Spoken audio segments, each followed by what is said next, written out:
السلام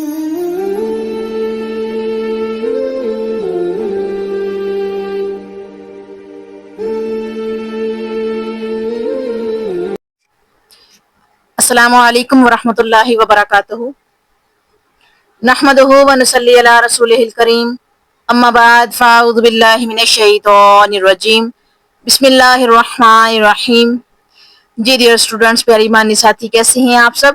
امید کرتی ہوں ایمان، صحت اور تقوی کی بہترین حالت میں ہوں گے۔ اللہ رحمان آپ سب کو اپنے حفظ و امان میں رکھے، آپ سب کو آپ کے والدین کے لیے بہترین صدقہ جاریہ بنائے، ساتھ ایمان کے جیے، ساتھ ایمان کی دنیا سے رخصت ہوں، آمین ثم آمین۔ آج کی ہماری گفتگو کا محور پارہ نمبر 29، جس کا آغاز ان لفظوں سے ہوتا ہے: تبارک الذی بیدہ الملک وہو علی کل شیء قدیر۔ بہت ببرکت ہے وہ اللہ جس کے ہاتھ میں بادشاہی ہے اور وہ ہر چیز پر قدرت رکھنے والا ہے۔ اور اختتام ان لفظوں سے ہوا ہے: فَبِأَيِّ حَدِيثٍ بَعْدَهُ يُؤْمِنُونَ۔ اب اس قرآن کے بعد کس بات پر ایمان لائیں گے؟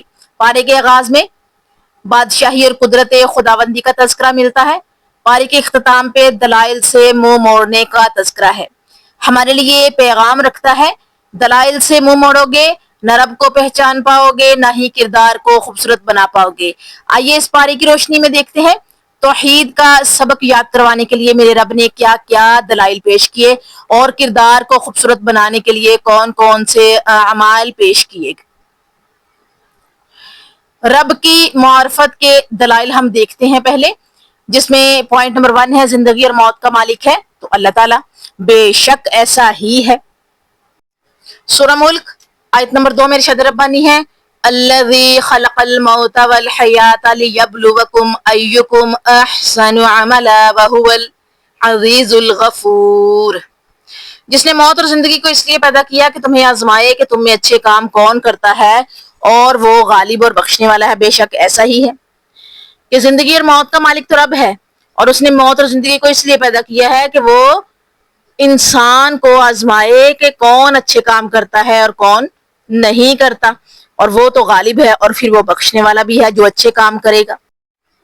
اب اگلا پوائنٹ دیکھتے ہیں، پوائنٹ نمبر 2: آسمان دنیا کو مزین کرنے والا ہے تو اللہ تعالیٰ ہے۔ سورہ ملک آیت نمبر 5 میں ارشاد ربانی ہے: وَلَقَدْ زَيَّنَّا السَّمَاءَ الدُّنْيَا بِمَصَابِيحَ وَجَعَلْنَاهَا رُجُومًا لِلشَّيَاطِينِ وَأَعْتَدْنَا لَهُمْ عَذَابَ السَّعِيرِ۔ اس کے ٹرانسلیشن ہے کہ بے شک ہم نے آسمان دنیا کو چراغوں یعنی ستاروں سے آراستہ کیا اور انہیں شیطان کے مارنے کا ذریعہ بنا دیا، اور ان کے لیے ہم نے دوزخ جلانے والا عذاب تیار کر رکھا ہے۔ یعنی آسمان دنیا کو اللہ نے کیوں مزین کیا؟ اس لیے تاکہ آسمان دنیا کو ستاروں سے راستہ کیا تاکہ انہیں شیطانوں کو مارنے کا ذریعہ بنائیں۔ یعنی شیطانوں کو جو ہے وہ ان ستاروں سے مارا جاتا ہے، اور ان کے لیے پھر دوزخ کا عذاب تیار کر رکھا ہے۔ شیطان جو ہیں وہ جاتے تھے اوپر آسمانوں پہ اور اللہ کی باتوں کو سنتے تھے، اور وہاں سے سن گن لے کر آتے تھے۔ تو اللہ تعالیٰ نے یہ آسمان کے ستارے جو ہیں ان کو شیطانوں کو مارنے کا ذریعہ بنایا ہے۔ اگلا پوائنٹ دیکھیے گا: فضاؤں میں سنبھالا دینے والا ہے تو اللہ تعالیٰ۔ سورہ ملک آیت نمبر 19 میں ارشاد ربانی ہے: اولم یروا الی الطیر فوقہم صافات ویقبضن ما یمسکہن الا الرحمن انہ بکل شیء بصیر۔ کیا یہ اپنے پر کھولے ہوئے اور کبھی کبھی سمیٹے ہوئے اڑنے والے پرندوں کو نہیں دیکھتے؟ انہیں اللہ ہی فضاؤں میں تھامے ہوئے ہے، بے شک ہر چیز اس کی نگاہ میں ہے۔ اب فضاؤں میں سنبھالا دینے والا کون ہے؟ اللہ تعالیٰ کی ذات ہے، اور اس کی مثال جو ہے پرندوں سے لے لیجئے کہ پرندے کس خوبصورتی سے اپنے پروں کو پھیلاتے ہیں اور فضا میں اڑتے ہیں۔ انہیں اللہ تعالیٰ ہی ان فضاؤں میں سنبھالنے والا ہے کہ بے شک ہر چیز جو ہے وہ اللہ تعالیٰ کی نگاہ میں ہے۔ اب اسپیس میں ہے، اسپیس میں جو ہے وہ مختلف قسم کی چیزیں شہاب ثاقب ہیں، اور جو ہے اسپیس کے اندر جو اس وقت ہمیں ناسا سے نظر آتی ہیں یا کسی اور جو ہے وہ ذریعے سے نظر آتی ہیں، تو ان کو جو ہے وہ بھی تھامنے والا، ان کو کنٹرول کرنے والا کون ہے؟ اللہ کی ذات ہے۔ اگر ان کو نہ سنبھالے نہ کنٹرول کرے تو وہ زمین کی طرف آئے اور نقصان پہنچائے، لیکن اللہ کی ذات ہے جو ان کو کنٹرول کیے ہوئے ہے۔ اگلا پوائنٹ دیکھیے گا، سننے کو کان، دیکھنے کو آنکھیں عطا کرنے والی ذات کون سی ہے؟ اللہ تعالیٰ کی ہے۔ پوائنٹ نمبر 4 ہے سورہ ملک آیت نمبر 23 میں ارشاد ربانی ہے، قل هو الذی انشأکم وجعل لكم السمع والابصار والافئدہ قلیلا ما تشکرون، کہہ دیجئے کہ وہی اللہ ہے جس نے اللہ تمہیں پیدا کیا اور تمہارے کان، آنکھیں اور دل بنائے، تم بہت ہی کم شکر گزاری کرتے ہو۔ یعنی ہمیں سننے کے لیے کان دیے ہیں دوسروں کی بات سن سکیں، اور آنکھیں دی ہیں تاکہ ہم دیکھ سکیں، دنیا کی رنگینیوں کو دیکھ سکیں، دوسروں کو دیکھ سکیں۔ یہ کتنی خوبصورت اور عظیم جو ہے وہ نعمتیں ہیں اللہ تعالیٰ کی طرف سے۔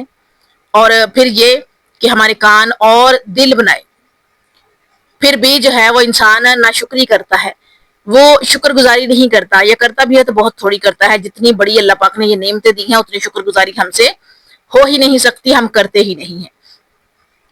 پوائنٹ نمبر 5 ہے قیامت کا علم رکھنے والا ہے تو اللہ تعالیٰ ہے۔ سورہ ملک آیت نمبر 25 اور 26 میں ارشاد ربانی ہے، وَيَقُولُونَ مَتَىٰ هَٰذَا الْوَعْدُ إِن كُنتُمْ صَادِقِينَ قُلْ إِنَّمَا الْعِلْمُ عِندَ اللَّهِ وَإِنَّمَا أَنَا نَذِيرٌ مُّبِينٌ۔ کافر پوچھتے ہیں کہ وہ وعدہ کب ظاہر ہوگا، اگر تم سچے ہو تو بتاؤ۔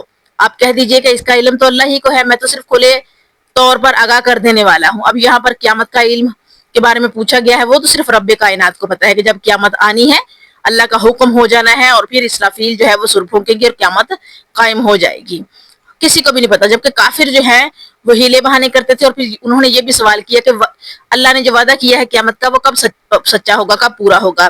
کہہ دیجئے کہ اس کا علم صرف اللہ ہی کو ہے، بے شک اس کا علم صرف اللہ ہی کی ذات کو ہے اور کسی کو نہیں ہے۔ اگلا پوائنٹ ہے مچھلی کے پیٹ میں زندہ رکھنے والا تو اللہ تعالیٰ، یہاں پر حضرت یونس علیہ السلام کا تذکرہ آیا ہے سورہ قلم آیت نمبر 48-49 میں ارشاد ربانی ہے، بس تو اپنے رب کے حکم کا صبر سے انتظار کر اور مچھلی والے کی طرح نہ ہو جا جبکہ اس نے غم کی حالت میں دعا کی، اگر اسے اس کے رب کی نعمت نہ پا لیتی تو یقیناً وہ برے حالوں میں چٹیل میدان میں ڈال دیا جاتا۔ اب یہاں پر حضرت یونس علیہ السلام کا تذکرہ ہے اور ساتھ یہ کہا گیا ہے کہ اپنے رب کے حکم کا صبر سے انتظار کر، مچھلی والے کی طرح نہ ہو جانا۔ یعنی حضرت یونس علیہ السلام نے بھی کیا کیا تھا کہ رب کا حکم آنے سے پہلے ہی بستی سے نکلے تھے اور اس پر اللہ تعالیٰ ناراض ہوئے تھے اور ان کو مچھلی کے پیٹ میں ڈال دیا تھا۔ پھر یہ کہ اس غم کی حالت میں انہوں نے اللہ رب العزت سے دعا کی تھی، اگر وہ ایسا نہ کرتے، دعا نہ کرتے اور اللہ قبول نہ کرتا تو وہ برے حالوں میں ہوتے۔ پوائنٹ نمبر 7 دیکھیے گا، اگلا پوائنٹ، عاد اور سمود اور فرعون کو عبرت بنانے والا کون ہے؟ اللہ تعالیٰ ہے۔ سورہ الحاقہ آیت نمبر 5 اور 6 میں ارشاد ربانی ہے کہ جس کی ٹرانسلیشن ہے کہ جس کے نتیجے میں سمود تو بے حد خوفناک اور اونچی آواز سے ہلاک کر دیے گئے اور عاد بے حد تیز اور تند ہوا سے صفائی ہستی سے مٹا دیے گئے۔ یہاں پر عاد اور سمود قوم جو ہے ان کی ہلاکت کے بارے میں لکھا گیا ہے، بتایا گیا ہے، ہمیں سمجھایا گیا ہے کہ کس طرح سے وہ دونوں قومیں جو ہیں وہ دو مختلف عذاب سے صفائی ہستی سے مٹ گئے، ان کو جو ہے وہ مٹا دیا اللہ تعالیٰ نے، کیونکہ انہوں نے اللہ کے حکموں کی نافرمانی کی تھی، اللہ کے حکموں کو نہیں مانا تھا، کفر کیا تھا، انکار کیا تھا۔ اور آگے دیکھیے گا کہ سورہ الحاقہ آیت نمبر 9 اور 10 میں ارشاد ربانی ہے، فرعون اور اس کے پہلے کے لوگ اور جن کی بستیاں الٹ دی گئی انہوں نے بھی خطائیں کی اور اپنے رب کے رسول کی نافرمانی کی، بالاخر اللہ نے بھی زبردست گرفت میں لیا۔ فرعون ایک قوم جو کہ غرق ہوئی تھی، فرعون کی قوم، اور فرعون غرق ہوئے تھے پانی میں، اور پھر وہ لوگ جن کی بستیاں الٹ دی گئی تھی، جو ان سے پہلے کے جو ہے وہ لوگ تھے اور قومیں تھیں، یا ان کے بعد آنے والی فرعون اور ان کے بعد آنے والی قومیں جن پر مختلف طرح کے عذاب آئے اور پھر ایک بستیاں بھی الٹ دی گئی ایک قوم کی، تو ان کی خطاؤں کی وجہ سے یہ سارا ان کو عذاب دیا گیا، کیونکہ انہوں نے اپنے رب کے رسول کی نافرمانی کی، اللہ کے حکموں کی نافرمانی کی تھی۔ بالاخر اللہ تعالیٰ نے بھی جب ان کو مہلت دی اور پھر دی اور پھر دی اور اس کے بعد وہ مہلت ختم ہوگی اور اللہ تعالیٰ نے ان کو اپنی زبردست گرفت میں لے لیا اور ان پر عذاب نازل کر دیا اور صفحہ ہستی سے مٹا دیا۔ اگلا دیکھیے گا پوائنٹ نمبر 8، علم غیب رکھنے والا ہے تو اللہ تعالیٰ سورہ جن آیت نمبر 26 میں ارشاد ربانی ہے، عالم الغیب فلا یظہر علی غیبہ احدا، وہ غیب کا جاننے والا ہے اور اپنے غیب پر کسی کو مطلع نہیں کرتا۔ علم غیب رکھنے والا ہے تو صرف اللہ تعالیٰ، وہ غیب کو جانتا ہے اور اپنے غیب پر کسی کو اطلاع نہیں دیتا، اور اس کے علاوہ غیب کو کوئی نہیں جانتا۔ نبی بھی صرف اتنا جانتے ہیں جتنا اللہ نے ان کو غیب کے بارے میں علم دیا ہے۔ پوائنٹ نمبر 9 دیکھیے کہ پانی کی بوند سے پیدا کرنے والا ہے، تو اللہ تعالیٰ سورہ قیامہ آیت نمبر 36-38 میں ارشاد ربانی ہے، کیا وہ ایک گاڑے پانی کا قطرہ نہ تھا جو ٹپکایا گیا تھا، پھر لہو کا لوتھڑا ہو گیا، پھر اللہ نے اسے پیدا کیا اور درست بنا دیا۔ یہاں پر انسان کی پیدائش کا ذکر کیا گیا ہے کہ وہ ایک گاڑے پانی کا قطرہ جو ہے جو ٹپکایا گیا تھا، پھر وہ قطرہ جو ہے وہ لہو کا لوتھڑا بن گیا، اور پھر اللہ تعالیٰ نے اس میں روح پھونکی، جان ڈالی، ٹھیک ہے، اور اسے ایک پورا مکمل انسان بنا کر پیدا کر دیا اور درست بنا دیا اس کو، یعنی کہ انسان بنا دیا۔ تو پھر یہ سارا کام کرنے والا کون ہے؟ اللہ تعالیٰ ہے۔ اگلا پوائنٹ دیکھیے گا کہ انسان کو نیکی اور بدی کا اختیار دینے والا ہے، تو اللہ تعالیٰ ہے۔ سورۃ دوحہ آیت نمبر 3 میں ارشاد ربانی ہے، اِنَّا هَدَيْنَاهُ السَّبِيلَ إِمَّا شَاكِرًا وَإِمَّا كَفُورًا، کہ ہم نے اسے ہدایت کی راہ دکھا دی، اب خواہ وہ شکر گزار بنے خواہ ناشکرہ بنے۔ اب یہاں پر جو ہے اللہ تعالیٰ کا حکم ہے کہ انسان کو پیدا کر دیا اور اسے شعور اور عقل دے دی اور اسے ہدایت کی راہ دکھا دی ہے۔ اب یہ انسان پر چھوڑ دیا ہے کہ وہ شکر گزار بنے یا ناشکرہ بن جائے، وہ اللہ کے حکموں پر چلے عمل کرے یا اللہ کے حکموں کی نافرمانی کرے، یہ انسان کو بس میں ہے اور اس کے بس میں دے دیا ہے۔ آگے دیکھیے گا کردار کی خوبصورتی کے اعمال، ہم دیکھتے ہیں اب کردار کی خوبصورتی کے اعمال۔ دل میں خوف ہو تو اللہ کا خوف ہو، یہ پہلا جو ہے وہ عمل ہے کردار کو خوبصورت بنانے کے لیے۔ سورہ ملک آیت نمبر 12 میں ارشاد ربانی ہے کہ ان الذین یخشون ربهم بالغیب لهم مغفرۃ واجر کبیر، بے شک جو لوگ اپنے پروردگار سے غائبانہ طور پر ڈرتے رہتے ہیں ان کے لیے بخشش اور بڑا ثواب ہے۔ یہاں پہ ان لوگوں کا ذکر ہے کہ جن کے دل میں خشیت ہوتی ہے، تقویٰ ہوتا ہے، جو اللہ سے ڈرتے ہیں، اور پھر یہ کہ اللہ کو دیکھا نہیں انہوں نے پھر بھی ڈرتے ہیں، انہوں نے سنا ہے نبی سے کہ اللہ جو ہے وہ پیار کرنے والا، محبت کرنے والا، اور غلطی ہو کوتاہی ہو اگر معافی مانگ لی جائے تو معاف کرنے والا غفور الرحیم بن جاتا ہے، اور اگر معافی نہ مانگی جائے بلکہ ہٹ درم بن جایا جائے تو پھر اللہ تعالیٰ جو ہے وہ کیا ہے؟ اللہ تعالیٰ غضبناک ہے۔ تو یہاں پر جو ہے وہ ذکر کیا گیا ہے کہ وہ بخشش کرنے والا اور بڑا ثواب ہے، بخشش والا ہے، اللہ تعالیٰ جو ہے وہ بخشش والا ہے اور بڑا مغفرت فرمانے والا ہے۔ جو غائبانہ طور پر ڈرتے ہیں ان کے لیے بخشش بھی ہے اور بڑا ثواب بھی ہے۔ پوائنٹ نمبر 2 ہے کردار کی خوبصورتی یہ ہے کہ ایمان بھی اللہ پہ ہے اور توکل بھی اللہ تعالیٰ پہ۔ سورہ ملک آیت نمبر 29 میں ارشاد ربانی ہے، آپ کہہ دیجئے کہ وہی رحمان ہے، ہم تو اس پر ایمان لا چکے ہیں اور اسی پر ہمارا بھروسہ ہے، تمہیں عنقریب معلوم ہو جائے گا سری گمراہی میں کون ہے۔ اب یہاں پر جو ہے وہ تنبیہ کی جا رہی ہے اور کہا جا رہا ہے کہ کہہ دو بے ایمان لوگوں کو جن کا ایمان نہیں ہے اللہ پر اور اس کے نبی پر کہ وہی رحمان ہے، ہم ایمان لا چکے ہیں اور اسی پر ہم توکل کرتے ہیں، بھروسہ کرتے ہیں، اور اسی پر ہمارا توکل اور بھروسہ موجود ہے۔ عنقریب تمہیں معلوم ہو جائے گا کہ گمراہی پر کون تھا، صحیح راستے پر کون تھا۔ ڈرایا گیا ہے، دھمکایا گیا ہے اس میں۔ کردار کی خوبصورتی کا یہ اگلا پوائنٹ ہے کہ ایمان بھی اللہ پر اور توکل بھی اللہ تعالیٰ پر ہے، ہمیں بھی ایسا کرنا چاہیے۔ پوائنٹ نمبر 3 ہے کردار کی خوبصورتی یہ ہے کہ برتاؤ ہو رب کی مخلوق کے ساتھ معیاری برتاؤ ہو۔ سورہ قلم آیت نمبر 4 میں ارشاد ربانی ہے وَإِنَّكَ لَعَلَىٰ خُلُقٍ عَظِيمٍ، اور بے شک تو بہت بڑے عمدہ اخلاق پر ہے، یعنی یہاں پر اخلاق کی خوبصورتی کا ذکر کیا گیا ہے، کردار کی خوبصورتی کا ذکر کیا گیا ہے کہ رب کی مخلوق کے ساتھ معیاری برتاؤ کرو، اچھا عمدہ اخلاق جو ہے وہ ان کے سامنے جو ہے وہ شو کرو اور ان کے ساتھ اچھا سلوک کرو۔ آگے پوائنٹ نمبر 4 ہے پہچان ہو قیامت کی ہولناکی کی پہچان۔ سورہ معارج آیت نمبر 8 سے 18 تک مسلسل 10 آیات دیکھیے گا ذرا، کس قدر جو ہے وہ اس کے بارے میں بتایا گیا ہے کہ جس دن آسمان مثل تیل کی تلچھٹ کے ہو جائے گا اور پہاڑ مثل رنگین اون کے ہو جائیں گے، اور کوئی دوست کسی دوست کو نہ پوچھے گا، حالانکہ ایک دوسرے کو دکھا دیے جائیں گے۔ گنہگار اس دن کے عذاب کے بدلے فدیے میں اپنے بیٹوں کو، اپنی بیوی کو اور اپنے بھائی کو، اپنے کنبے کو جو اسے پناہ دیتا تھا اور روئے زمین کے سب لوگوں کو دینا چاہے گا تاکہ یہ اسے نجات دلا دے، مگر یہ ہرگز نہ ہوگا، یقیناً وہ شعلے والی آگ ہے جو منہ اور سر کی کھال کھینچ لانے والی ہے۔ وہ ہر چیز شخص کو پکارے گی جو پیچھے ہٹتا اور منہ موڑتا ہے اور جمع کرے گا سنبھال رکھتا ہے۔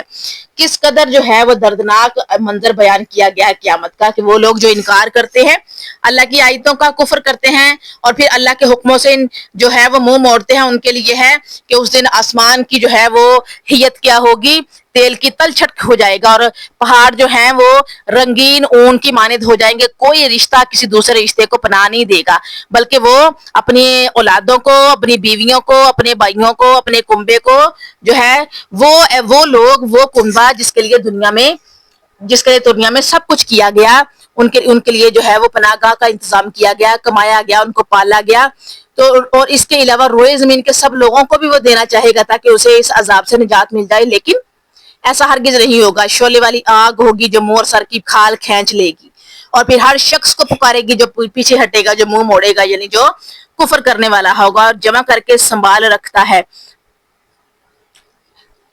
یہ ایک قیامت کا منظر ہے اور فکر کا لمحہ فکریہ ہے ان لوگوں کے لیے جو کہ ہڈ درم ہے. پوائنٹ نمبر 5 ہے ہر وقت فکر ہو, ایمان کی سلامتی کی فکر ہو. سورہ معارج آیت نمبر 29 میں ارشاد ربانی ہے والذین هم لفروجہم حافظون, اور جو لوگ اپنی شرمگاہوں کی حرام سے حفاظت کرتے ہیں. ایمان کی سلامتی کی فکر کرنی چاہیے, یہاں تک کہ اپنی شرمگاہوں کی بھی حفاظت کرنی چاہیے کہ حرام سے حفاظت رہے, محفوظ رہیں حرام کاری سے. اسی طرح سے اگلا پوائنٹ دیکھیے گا, پوائنٹ نمبر 6, کردار کی خوبصورتی یہ ہے کہ پابندی ہو, نماز کی پابندی. بے شک ایسا ہی ہے. سورہ المعارج آیت نمبر 34 اور 35 والذین هم علی صلاتہم یحافظون اولئک فی جنات مکرمون, جو اپنی نمازوں کی حفاظت کرتے ہیں یہی لوگ جنتوں میں عزت والے ہوں گے. بے شک ایسے ہی ہے جو نماز پڑھتے ہیں, اپنی نمازوں کی حفاظت کرتے ہیں, نماز قائم رکھتے ہیں, پھر اللہ تعالیٰ کیا کرتا ہے, اللہ تعالیٰ ان کی زندگی میں برکت دیتا ہے, وہ اور نیک کام کرتے ہیں, پھر یہی لوگ جنتوں والے ہوں گے اور انہیں عزت ملے گی وہاں پر. دن رات آواز ہو تو توحید کی آواز. سورہ نوح آیت نمبر 5 میں ارشاد ربانی ہے قال رب انی دعوت قومی لیلا ونہارا. نوح علیہ السلام نے کہا میرے پروردگار میں نے اپنی قوم کو دعوت دی, رات دن دعوت دی ہے, یعنی دن رات آواز ہو تو توحید کی ہو. نوح علیہ السلام کہہ رہے ہیں کہ میں نے دن رات تیری توحید بیان کی ہے اپنی قوم کے سامنے, میں نے ان کو دعوت دی ہے دن رات اپنی قوم کے سامنے جو ہے وہ دعوت دی ہے. اور اسی طرح سے کردار کو خوبصورت بنانے کے لیے جو ہے وہ توحید کی آواز ہونی چاہیے. سورہ مزمل آیت نمبر 7 میں ارشاد ربانی ہے یقیناً تجھے دن میں بہت شغل رہتا ہے, یقیناً تجھے دن میں بہت شغل رہتا ہے, یعنی ہمیں چاہیے کہ دن میں جو ہے دن کے کام جو مختلف طرح کے ہم نپٹاتے ہیں اس میں اللہ کو ہم یاد رکھیں اور پھر رات کو فارغ ہو کر اللہ تعالیٰ کو کثرت سے یاد کرے. پوائنٹ نمبر 8 یہ ہے استغفار ہو, کثرت سے استغفار ہو. سورہ نوح آیت نمبر 10, 11 اور 12 میں نے کہا بخشش طلب کرو اپنے رب سے, بخشش طلب کرو, معافی مانگو, وہ یقیناً بڑا بخشنے والا ہے. وہ تم پر آسمان کو خوب برستا ہوا چھوڑ دے گا اور تمہیں خوب پے در پہ مال اور اولاد میں ترقی دے گا اور تمہیں باغات دے گا اور تمہارے لیے نہریں نکال دے گا. یہاں پر جو ہے نوح علیہ السلام کا تذکرہ سورہ نوح میں 3 آیات میں کیا تذکرہ آیا ہے کہ اللہ سے بخشش طلب کرو, اللہ سے استغفار کرو, کثرت سے استغفار کرو, معافی مانگو, اور پھر یہ ہے کہ امید رکھو کہ اللہ تعالیٰ بخش دے گا کیونکہ وہ بڑا مہربان ہے, بڑا بخشنے والا ہے. اور پھر یہ کہ اللہ بخش دے گا اور تم پر آسمان سے خوب بارش برسائے گا, مینا برسائے گا, تم پر برستا ہوا چھوڑے گا. اور پھر یہ کہ تم پر رحمتوں کا نزول ہوگا اور خوب مال اور اولاد میں ترقی کرو گے, مال میں بھی اضافہ ہوگا, اولاد میں بھی اضافہ ہوگا, اور پھر یہ کہ باغات میں بھی اضافہ ہوگا اور تمہارے لیے نہریں اللہ پاک نکال دے گا. لیکن اللہ سے اپنے گناہوں کی معافی مانگو, استغفار کرو, اہتمام ہو, کثرت سے دعا کا اہتمام ہو. پوائنٹ نمبر 2 سورہ نوح آیت نمبر 28 میں ارشاد ربانی ہے ربی اغفر لی ولوالدی ولمن دخل بیتی مؤمنا وللمؤمنین والمؤمنات ولا تزد الظالمین الا تبارا. اے میرے پروردگار تو مجھے, میرے ماں باپ اور جو بھی ایماندار ہو کر میرے گھر میں آئے اور تمام مومن مردوں اور کل ایماندار عورتوں کو بخش دے اور کافروں کو سوائے بربادی کے اور کسی بات میں نہ بڑھا. بڑی خوبصورت دعا ہے یہ, اور ہمیں کہا گیا ہے کہ کثرت سے دعا کا اہتمام کرے کیونکہ دعا بھی ایک عبادت ہے, تو ہمیں دعا کرنی چاہیے, پھر ہم حالت عبادت میں رہتے ہیں. تو یہاں پر جو ہے وہ والدین کے لیے دعا مانگی گئی ہے, اپنے لیے دعا مانگی گئی ہے, اور جو ایماندار ہیں ان کے لیے دعا مانگی گئی ہے, اور جو مومن کل مومن مرد ہیں اور عورتیں ہیں ان کے لیے جو ہے بخشش مانگی گئی ہے. بہت خوبصورت دعا ہے. کافروں کے لیے بھی جو ہے وہ دعا مانگی گئی ہے کہ ان کے لیے بربادی ہے اور ہر کسی میں نہ بڑھا, صرف بربادی میں کافروں کو بڑھا اور کسی چیز میں نہ بڑھا. آگے دیکھیے گا پوائنٹ نمبر 10 سے کردار کی خوبصورتی یہ ہے کہ اجتناب کیجیے شرک سے.